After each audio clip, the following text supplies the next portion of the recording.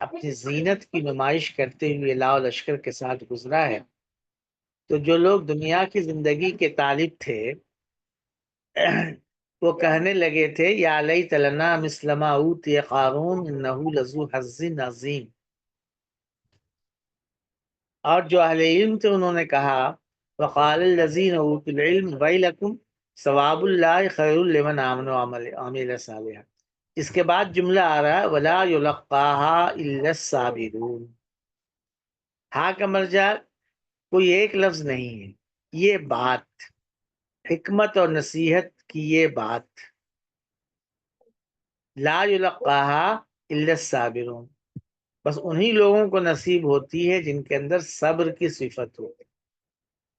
تو انہوں نے جو بات سمجھائی ہے کہ اللہ کا ثواب بڑی چیز ہے، ایمان اور عمل صالح اختیار کرنا، اسی پر نگاہ ہونی چاہیے، اور یہ سب تو وقتی اور عارضی چیزیں ہیں جن کو دیکھ کے تمہارے منہ میں پانی آ رہا ہے۔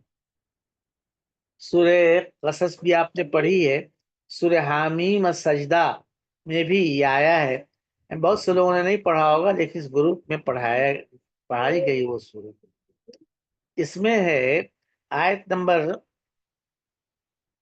33 34 35 کہ ومن احسن قولا ممن دعا الى اللہ وعمل صالحا وقال اننی من المسلمین ولا تستوی الحسنۃ ولا السیئۃ ادفع بالتي هي احسن فاذا الذي بينك وبينه عداوة كأنه ولي حميم وما يلقاها الا الذين صبروا وما يلقاها الا ذو حظ عظیم۔ بھائی اللہ کی طرف دعوت دینے سے اچھی کوئی بات دوسری نہیں ہو سکتی، نیکی اور بدی دونوں یکساں نہیں ہیں، تم ان لوگوں کے نازیبا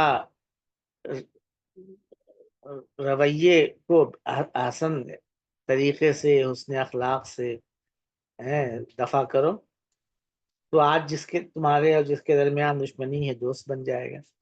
اس کے بعد آ رہا ہے وما یلقاہا، کوئی ایک لفظ نہیں ہے، یہ بات ہے نا، یہ نصیحت، یہ حکمت کی بات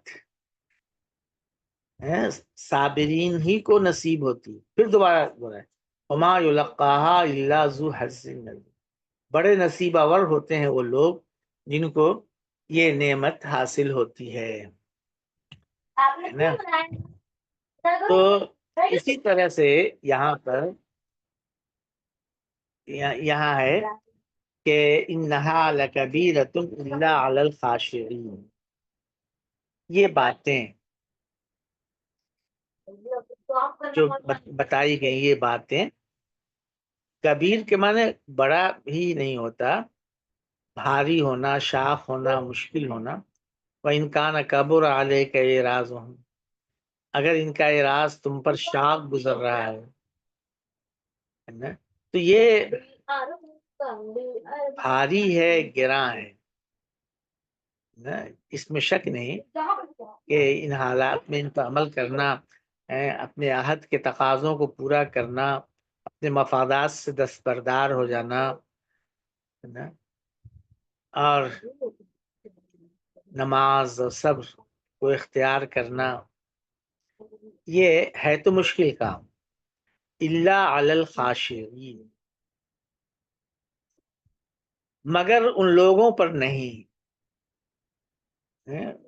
دوسروں کے لیے ہے، ان کے اوپر نہیں، ان کے علاوہ ساری دنیا کے لوگوں کے لیے وہ جو ہے وہ ہے، بھاری ہے، لیکن ان لوگوں پر نہیں ہے۔ کن کے لیے؟ خشاع کے معنی ہوتے ہیں پست ہونا، نگاہ پست ہو، خاشعۃ ابصارہم،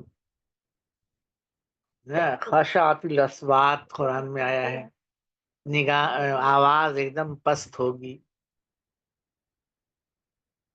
یہ خشوع جو ہے بہت اہم خاص صفت ہے اہل ایمان کی، ان کے اندر فروتنی ہوتی، ہر جگہ یہ چیز نمایاں ہوتی ہے، یہ استکبار کی ضد ہے نا؟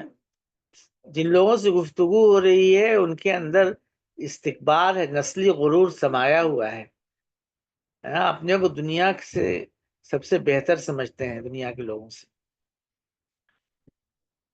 تو یہ فروتنی قد افلح المؤمنون الذین هم فی صلاتهم خاشعون، نماز کے اندر خشوع، یعنی بالکل آدمی فروتنی کا پیکر ہو، فروتنی اختیار کیے ہو.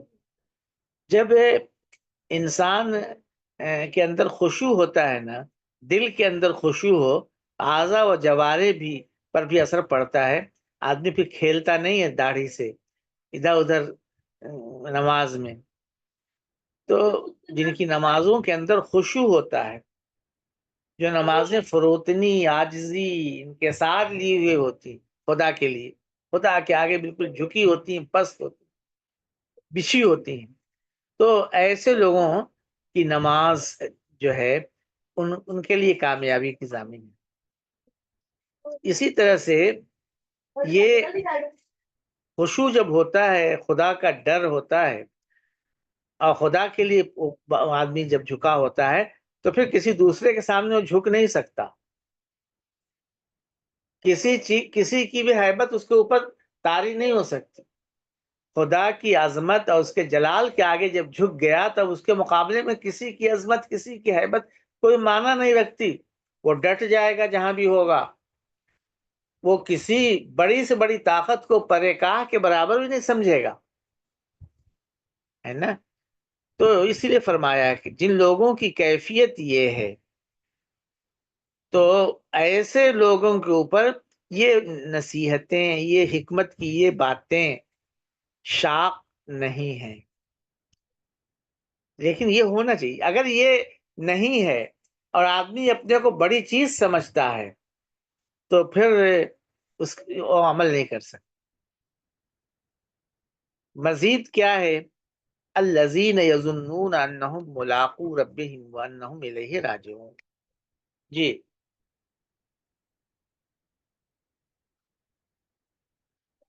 چلیے. جی شروع کریں. اعوذ باللہ من الشیطان الرجیم، بسم اللہ الرحمن الرحیم. عبارت پڑھنا ہے نا؟ ایک آیت تو ابھی باقی ہے نا. الذین، وہ جی یہ کر لیا تھا کیا کرتے؟ کر لیا تھا. وہ جو لوگ، ہاں ہاں، ان وہ جو فروتنی یقین رکھتے ہیں جو یقین رکھتے ہیں کہ یہ کہ انہیں اپنے رب سے ملنا ہے. ملاقو ربہم، وہ اپنے رب سے ملنا ہے. وانہم، ہاں، اور یہ کہ رکھتے ہیں کہ اسی کی طرف وہ لوٹ کر کی جائیں طرف گے. کسی اور کے پاس نہیں جانا ہے، اسی کے آگے پہنچنا ہے، وہیں حساب کتاب دینا ہے نا. کوئی دوسرا مرجع نہیں بنے گا، کوئی اور دوسرا مرجع اور ماوا نہیں بنے گا. اسی کے پاس پہنچنا ہے، اسی کے در پر حاضری دینی ہے. اللہ ہی مرجع ہے. اس بات کا یقین ہوتا ہے. یہی یقین انسان کو راہ راست پر باقی رکھتا ہے، سیدھی راہ پر، بندگی کی راہ پر. اللہ کے سامنے حاضری کا یقین یہ گویا بنیاد ہے. یعنی یہی چیز انسان کو درست رکھتی ہے. اور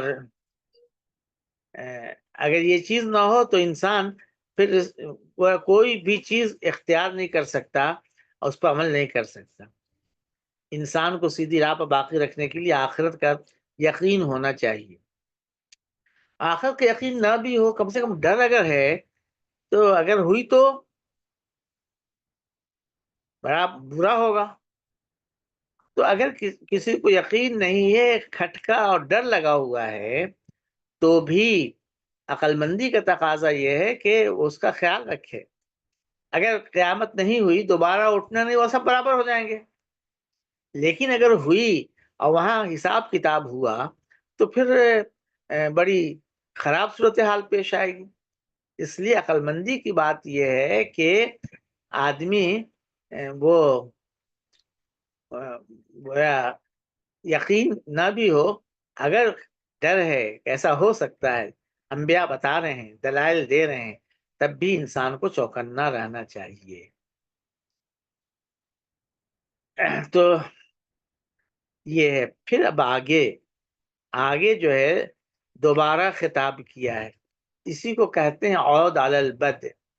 ابھی یا بنی اسرائیل اذکروا پچھلے رکوع میں تھا، پھر یہاں تک گفتگو کے بعد کہ میرے احسان کو یاد رکھو، عہد کو پورا کرو، اس کتاب پر ایمان لاؤ، دنیاوی مفادات کو ترجیح نہ دو، حق کو چھپاؤ نہیں، اور اس کے لیے یہ کرو، تمہیں شرم نہیں آتی کہ لوگوں کو تو نیکی کا حکم دیتے ہو، خود اپنے آپ کو بھول جاتے ہو. یاد رکھو کل قیامت کرو اپنے رب کے پاس پہنچنا ہے. پھر نئے سرے سے دوبارہ خطاب کیا ہے اور ان بنی اسرائیل کی قومی زندگی کے مشہور واقعات کا اختصار کے ساتھ ذکر کیا ہے. اختصار کے ساتھ جن لوگوں سے گفتگو ہو رہی ہے یہود سے، وہ اپنی تاریخ کے ان واقعات کو اچھی طرح جانتے ہیں، ان پر بڑا فخر کرتے تھے، ہے نا. اس وجہ سے یہاں صرف اشارے سے کام لیا گیا ہے اور ان کو بتایا گیا ہے کہ دیکھو تم نے یہ کیا، ہم نے یہ کیا، تم نے جو ہے سرکشی کی، ہم نے اس کے باوجود تمہیں معاف کیا. یہ جو کچھ تم کو حاصل ہے یہ میرا دیا ہوا تھا، تمہارا کوئی ذاتی حق نہیں تھا، ہے نا. یہ میرا خاص احسان تھا، اور یہ سب گویا وعدے کے ساتھ مشروط تھا. اور میرے احسانات کو یاد رکھو، ہم نے کیسے کیسے کیا کیا. تم نے یہ سب کے باوجود میری نعمتوں کی ناقدری کی. جب تمہارا فساد بڑھا تو ہم نے تم کو پیٹا بھی بہت ہے، سزائیں بھی دیں. یہ اس بات کا ثبوت ہے کہ سارا وعدہ گویا ایمان کے ساتھ اور عمل صالح کے ساتھ مشروط ہے. انہی باتوں کو دہرایا ہے اس میں. یہ سلسلہ دور تک جائے گا. چلیے عبارت پڑھیے. أعوذ بالله من الشيطان الرجيم بسم الله الرحمن الرحيم يا بني إسرائيل اذكروا نعمتي التي أنعمت عليكم وأني فضلتكم على العالمين واتقوا يوما لا تجزي نفس عن نفس شيئا ولا يقبل منها شفاعة ولا يؤخذ منها عدل ولا هم ينصرون وَإِذْ نَجَّيْنَاكُمْ مِنْ آلِ فِرْعَوْنَ يَسُومُونَكُمْ سُوءَ الْعَذَابِ يُذَبِّحُونَ أَبْنَاءَكُمْ وَيَسْتَحْيُونَ نِسَاءَكُمْ وَفِي ذَلِكُمْ بَلَاءٌ مِّن رَّبِّكُمْ عَظِيمٌ. رکنا ضرور. اور پڑھیے. وَإِذْ فَرَقْنَا بِكُمُ الْبَحْرَ فَأَنْجَيْنَاكُمْ وَأَغْرَقْنَا آلَ فِرْعَوْنَ وَأَنْتُمْ تَنظُرُونَ. وَإِذْ وَاعَدْنَا مُوسَىٰ 40 لَيْلَةً ثُمَّ اتَّخَذْتُمُ الْعِجْلَ مِنْ بَعْدِهِ وَأَنْتُمْ ظَالِمُونَ. ثُمَّ عَفَوْنَا عَنْكُمْ مِنْ بَعْدِ ذَلِكَ لَعَلَّكُمْ تَشْكُرُونَ. وَإِذْ آتَيْنَا مُوسَى الْكِتَابَ وَالْفُرْقَانَ لَعَلَّكُمْ تَهْتَدُونَ. وَإِذْ قَالَ مُوسَى لِقَوْمِهِ يَا قَوْمِ إِنَّكُمْ ظَلَمْتُمْ أَنفُسَكُمْ بِاتِّخَاذِكُمُ الْعِجْلَ فَتُوبُوا إِلَىٰ بَارِئِكُمْ فَاقْتُلُوا أَنفُسَكُمْ ذَلِكُمْ خَيْرٌ لَكُمْ عِندَ بَارِئِكُمْ فَتَابَ عَلَيْكُمْ إِنَّهُ هُوَ التَّوَّابُ الرَّحِيمُ. بس سلسلہ آگے تک چلے گا.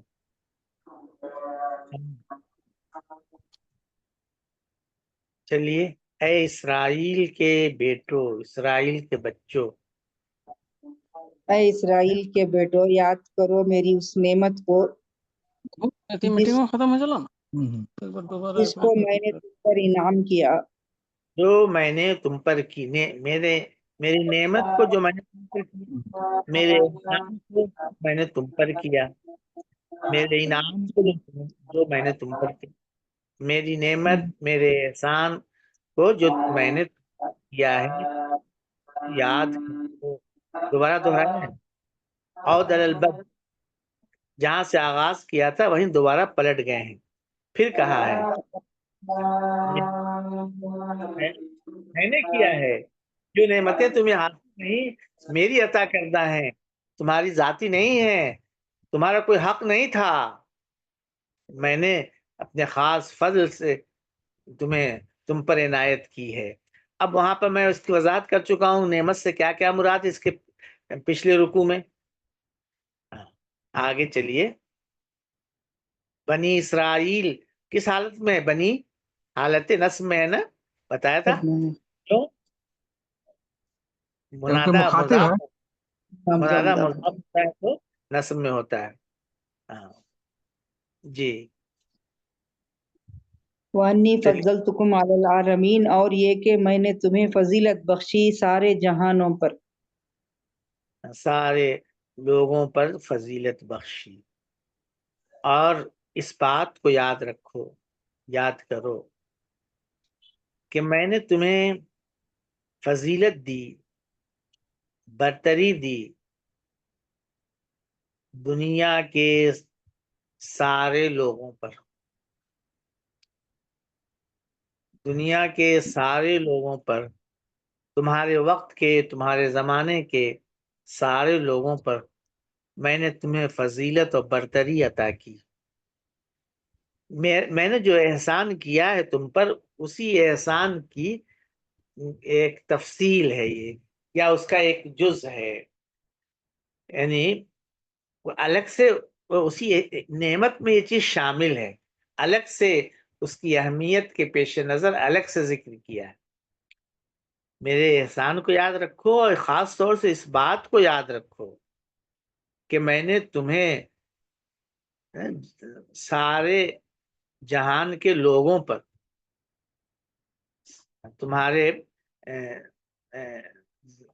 تمہاری تاریخ میں، تمہارے زمانے کے لوگوں پر میں نے تمہیں فضیلت و برتری عطا کی. تو کیا تم کو اپنے دین کی شہادت کے لیے چنا، دنیا کی امامت، ہدایت اور رہنمائی کے لیے تمہارا انتخاب، یہ گویا میں نے کیا. یہ دنیا کو راستہ دکھانا، شہادت حق کا فریضہ انجام دینا، یہ گویا یہ ہے فضیلت کی بنیاد. تمہارے ذمہ ایک طرح سے دنیا کی امامت و پیشوائی کا کام دیا گیا تھا. لوگوں کے سامنے دین حق کی شہادت دینا، لوگوں کی رہنمائی کرنا. اسی لیے تم پر کتابیں اتاری گئیں، تم میں مسلسل انبیاء بھیجے گئے. یہ فضیلت و برتری کی بات ہے نا. وہاں ہے نا کہ ان اللہ اصطفیٰ آدم نوح وآل ابراہیم وآل عمران علی العالمین. کس سورہ میں ہے؟ ان اللہ اصطفیٰ آدم و نوح و ابراہیم. اللہ نے آدم کو، نوح کو، ابراہیم کو دنیا کے لوگوں کے مقابلے میں ترجیح دی اور انہیں چن لیا، منتخب کر لیا. اللہ تعالیٰ نے اپنے لیے، ان اللہ استفاء، اپنے لیے اچھی چیز چننا. ان اللہ اصطفیٰ آدم و نوح و ابراہیم و آل عمران، اور آل عمران کو چن لیا. یہ آل عمران کون ہیں؟ یہ سب بنی اسرائیل کے لوگ. دنیا کے لوگوں پر کے مقابلے میں تمہارا انتخاب ہم نے کیا ہے نا. یہ انتخاب کس لیے کیا تھا؟ اس مقصد کے لیے جس مقصد کے لیے آدم کا انتخاب ہوا، نوح کا انتخاب ہوا، ابراہیم کا انتخاب ہوا. اسی مقصد کے لیے آل عمران کا انتخاب ہوا ہے نا. اللہ کے دین کی گواہی دینا، یہ گویا اصل مقصد تھا دین کی شہادت. تو یہ چیز یہی ہے فضیلت اور برتری کی چیز. اس میں ان اللہ اصطفیٰ آدم و نوح و ابراہیم و آل عمران علی العالمین ذریتم بعضها من بعض. یہ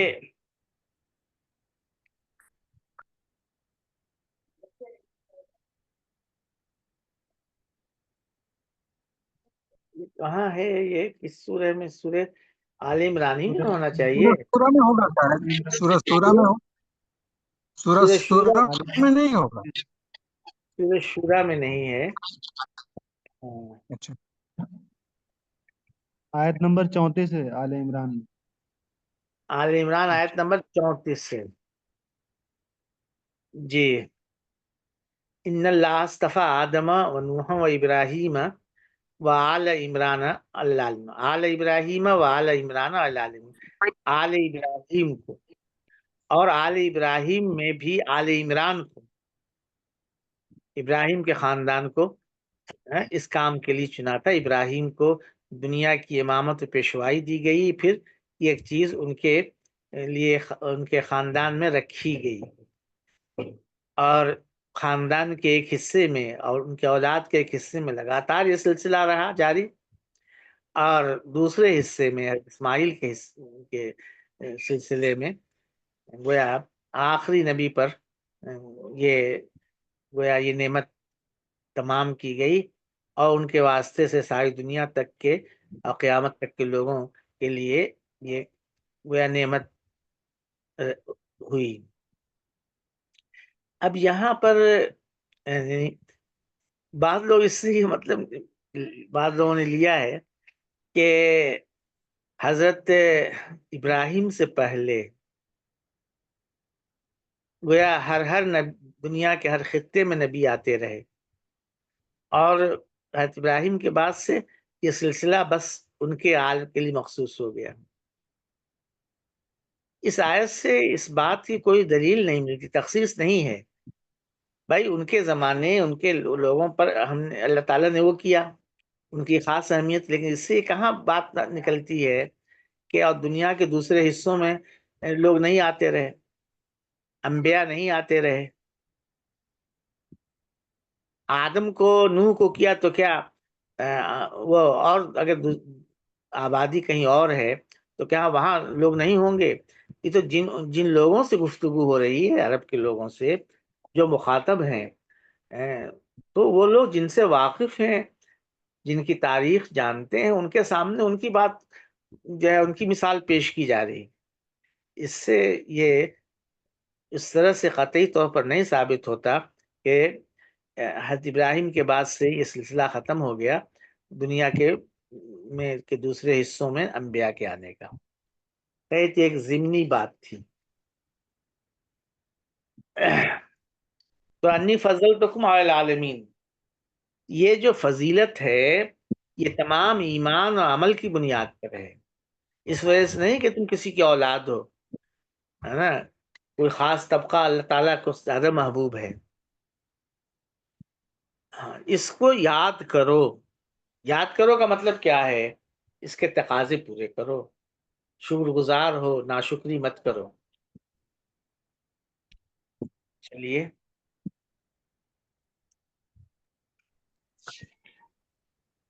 فاتقوا يوما لا تجزي نفس عن نفس شيئا ولا يقبل منها شفاعة ولا يؤخذ منها عدل ولا هم ينصرون. اب یہاں دیکھیے عالمین جو ہے، عالمین ساری دنیا کے قیامت تک کے لوگوں کے لیے نہیں ہے نا. اب ظاہر ہے کہ ایک وقت کے لیے بات تھی، اور خاص سے ان کے زمانے میں جو لوگ تھے اور جہاں تک ان کا دائرہ تھا، اس میں اللہ تعالیٰ نے ان کو یہ فضیلت دی ہے. عالمون یا عالمین جہاں ہو تو یہ مطلب نہیں کہ سارا عالم اور ساری دنیا ہمیشہ کے لیے. واتقوا یومن، ترجمہ کیجئے. ہاں، اور ڈرو اس روز سے جس دن کوئی نفس کسی نفس کا کچھ بھی کام نہیں آئے گا. جزا نہیں دے سکتے، اور نہ ہی اس سے کوئی شفاعت قبول ہوگی، جی ولا یؤخذ، اور نہ ہی اس سے کوئی انصاف لیا جائے گا، ولا ہم، اور نہ ہی ولا ہم، اور نہ انہیں مدد کی جائے گی۔ دیکھیے، جزا یجزی جزاہم کے اصل معنی آتے ہیں الغناء والکفایہ، پوری طرح کفایت کرنا، کافی ہو جانا، ہے نا، مستغنی کر دینا، بے نیاز کر دینا۔ یہیں سے یہ لفظ آتا ہے کہ کسی کی طرف سے کوئی بدلہ دے دینا، کسی کے کام آنا۔ لا تجزی نفس عن نفس شیئا، کوئی انسان کسی دوسرے انسان کی طرف سے کچھ بھی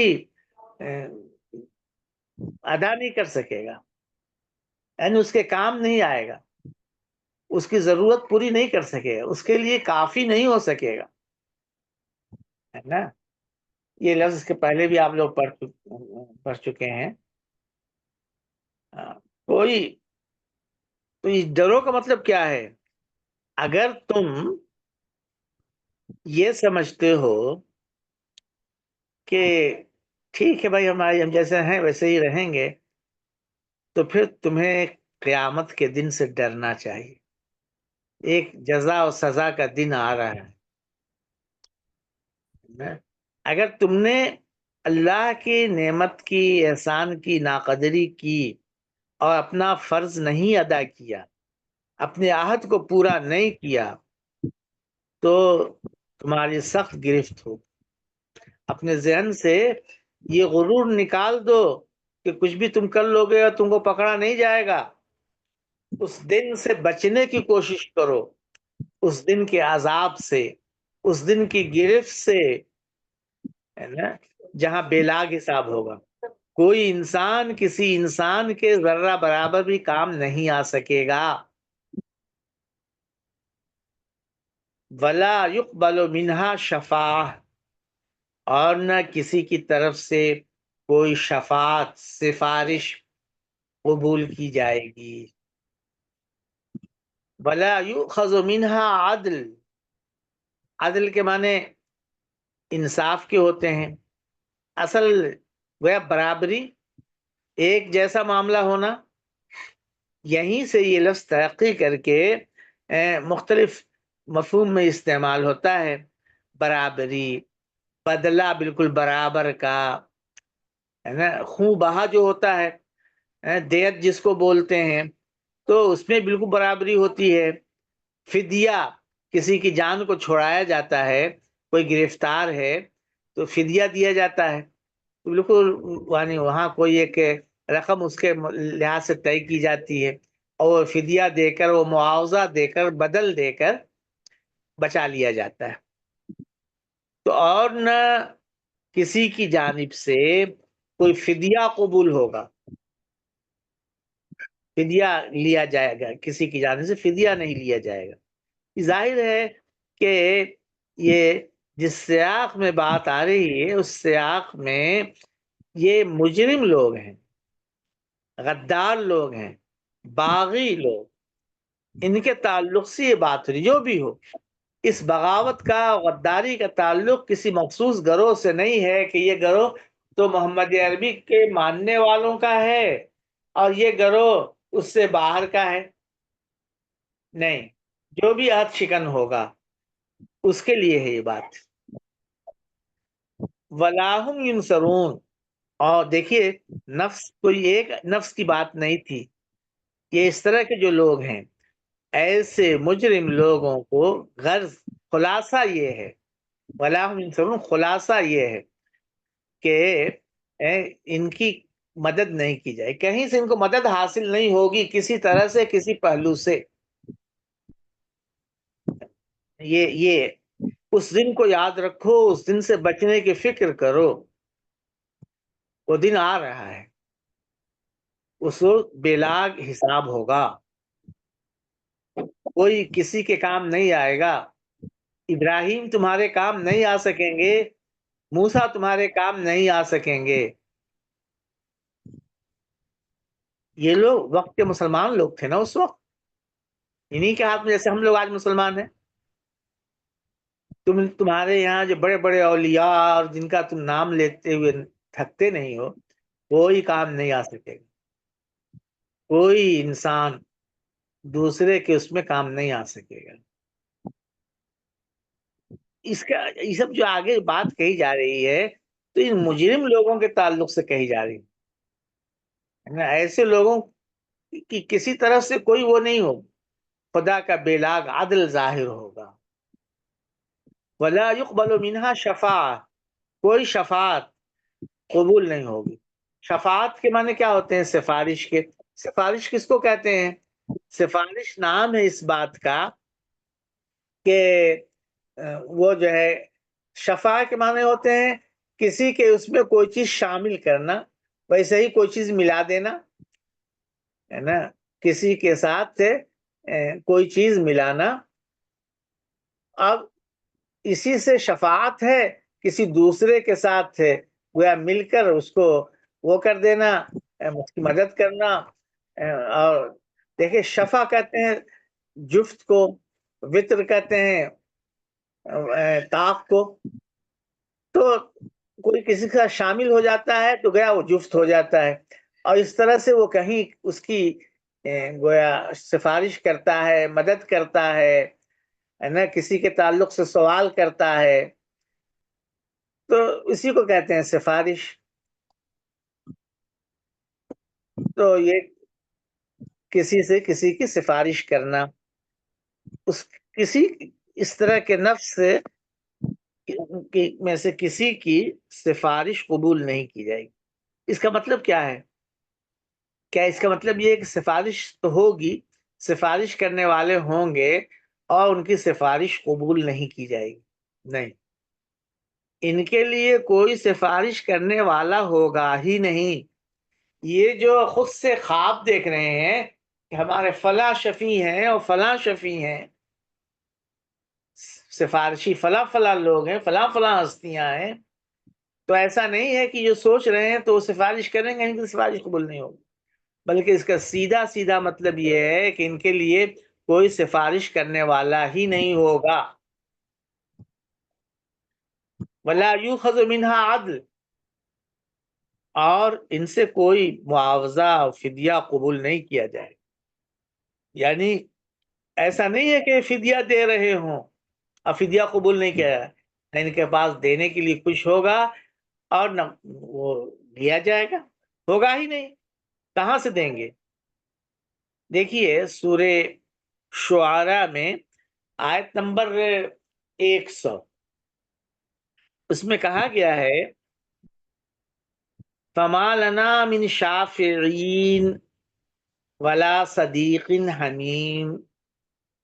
جو لوگ دوزخ میں جائیں گے ان کا ذکر کیا گیا ہے کہ ہمارے لیے آج کوئی بھی سفارش کرنے والا نہیں ہے. فَمَا لَنَا مِن شَافِعِينَ، کوئی بھی ہے ہی نہیں، کوئی شفیع سفارشی، اور نہ کوئی سرگرم دوست ہے. آج کوئی نہیں، ہم یکا و تنہا ہے، اکیلے. یہ خود کہیں گے شعراء 100. سیدھے سورہ مدثر میں آیا ہے کہ جب اہل جنت ان لوگوں سے پوچھیں گے ما سلککم فی سقر، بھائی وہ کیا بات ہے، کیوں آخر تم لوگ جہنم میں گئے، کیا چیز لے گئی؟ تو وہ یہ جواب دیں گے لم نکن من المصلین ولم نکن نطعم المسکین وکنا نخوض مع الخائضین وکنا نکذب بیوم الدین حتی اتانا الیقین. یہاں تک ان کا جواب پورا ہو گیا. اب اللہ تعالیٰ کہہ رہا ہے فما تنفعهم شفاعت الشافعین، انہیں سفارش کرنے والوں کی سفارش فائدہ نہیں پہنچائے گی، ان کے لیے نافع نہیں ہوگی. کیا مطلب اس کا؟ اس کا مطلب بھی وہی ہے کہ سفارشی ہوں گے ہی نہیں. اگر واقعی شفیع ہوتا، کوئی کسی کے ہاں جا کر کچھ کہنے کی پوزیشن میں ہوتا تو سفارش قبول ہو سکتی، لیکن ہے ہی نہیں. خدا کے سامنے کون ہی جرت کر سکتا ہے؟ کوئی نہیں جرأت کر سکتا۔ اس کا یہ مطلب نہیں ہے کہ شفاعت کی جو بات جو صحیح شفاعت ہے اور جن لوگوں کے لیے اس کی تردید ہو رہی، جس سیاق میں بات ہو رہی مجرم لوگوں کے لیے ہو رہی، اور وہ جو سفارشی ہیں جو نیک لوگوں کی سفارش کریں گے تو وہ ایسے نہیں ہیں کہ اتنا بڑھ کر خود آگے بڑھ کر فرشتے تک اپنے خود سے بولنے کی ضرورت نہیں کرتے۔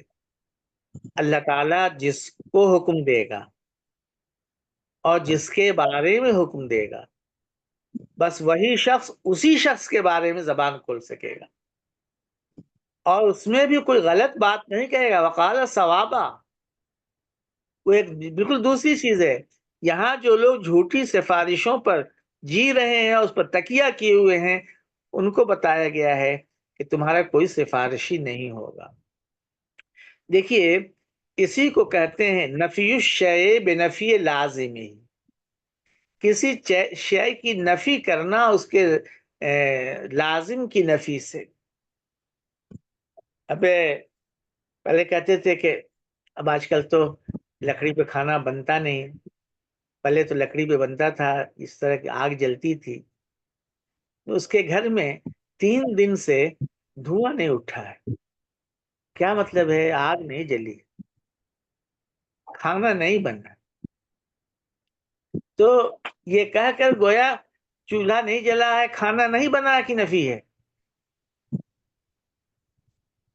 اس کو کہتے ہیں نفی الشیء بنفی لازمی۔ عربی زبان میں اور قرآن میں اس کا استعمال بہت ہے، جیسے فما تنفعہم شفاعت الشافعین میں یہی بات ہے، یا وہ جو ہے اتنبئونہ بما لا یعلم فی الارض ام بظاہر من القول، یہ جو لوگ اللہ تعالیٰ کے شریک ٹھہراتے ہیں ان سے اللہ تعالیٰ سوال کرتا ہے کیا اللہ کو بتاتے ہو ایسی چیز کے بارے میں جس کو وہ نہیں جانتا؟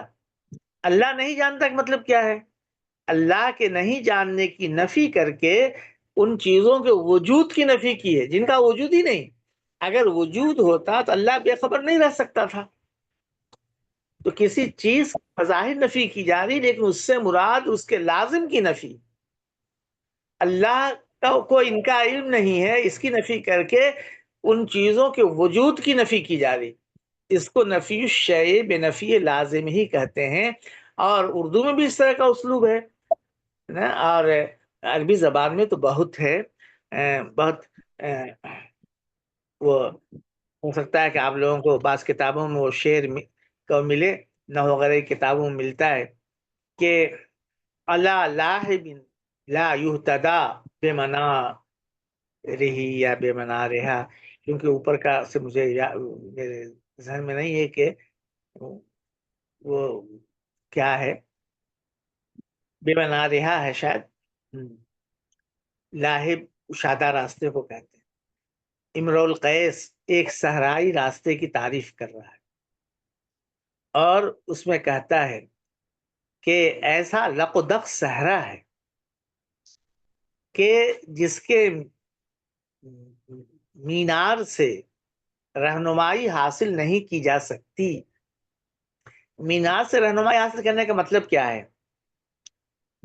وہاں پر عرب کے بیابان میں اور پورا جو خطہ ہے وہاں عیسائی راہبوں کی کٹیا ہوتی تھی یا ان کے وہ ہوتے تھے آبادی سے دور بیابان میں، اور اونچی جگہ پر یہ مکان بناتے، یہ اپنی کٹیا اپنی خانقاہ تعمیر کرتے تھے کسی پہاڑی پر یا کسی بھی اونچی جگہ پر، اور رات میں ان پہ ان کی برجیوں پر بہت بلندی پر تیل جلتا تھا تاکہ بھٹکا ہوا مسافر، بھٹکا ہوا قافلہ اس روشنی کو دیکھ کر وہاں پہنچ جائے۔ جب کوئی قافلہ وہاں پہنچتا تھا تو اس کے جو دوسرے لوگ تھے، ایک تو راہب لوگ ہیں، رہبان ہیں جو عبادت اس میں لگے ہوئے، لیکن جو پورا عملہ ہوتا تھا وہ ان کی ضیافت کرتا تھا، ان کے رہنے کا، آرام کا، ان کی ضرورت کا خیال کرتا، کھانے پینے کا انتظام کرتا تھا۔ تو یہ جگہ جگہ اس طرح کے کی خانقاہیں ہوتی تھی اور اس کے مینار پہ بہت اچھے قسم کا تیل جل رہا ہوتا تھا، اور دور سے، بہت دور سے رات کی تاریکی میں، اندھیرے میں وہ مینار کی روشنی نظر آتی تھی اور لوگ اس قافلے اس کی روشنی کو دیکھ کر وہاں پہنچ جاتے تھے۔ تو یہاں ایسے ہی یعنی لقدق ایسا صحرا ہے کہ جس کے مینار سے رہنمائی حاصل نہیں کی جا سکتی، مینار سے رہنمائی کی وہ نفی کر رہا ہے۔ اس کا مطلب نہیں کہ مینار ہیں اور جو ہے اس سے رہنمائی حاصل نہیں ہو رہی ہے اور وہاں جو ہے روشنی نہیں ہے، جل رہی، نہیں۔ لا یہتدا بمنارہ سے کی نفی سے مطلب یہ کہ مینار ہے ہی نہیں، خانقاہیں نہیں ہیں، اتنا آبادی سے دور چٹیل میدان جہاں کوئی انسان نہیں ہے، ایسے راستے میں وہ سفر کا ذکر کر رہا ہے۔ تو لا یہتدا بمنارہ یعنی اس کی رہنمائی نہیں حاصل کی جا سکتی اس کے مینار سے، اس کی نفی کر کے یہ کہنا ہے کہ وہاں مینار ہے ہی نہیں۔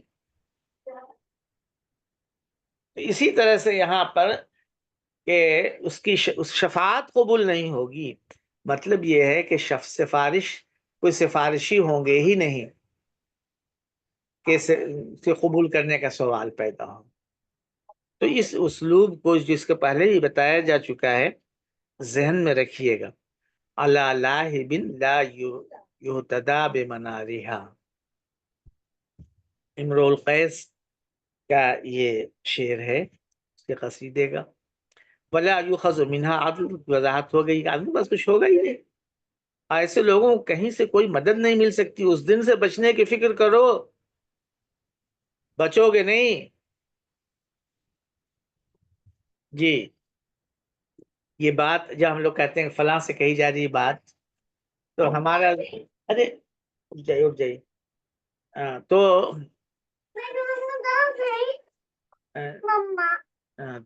تو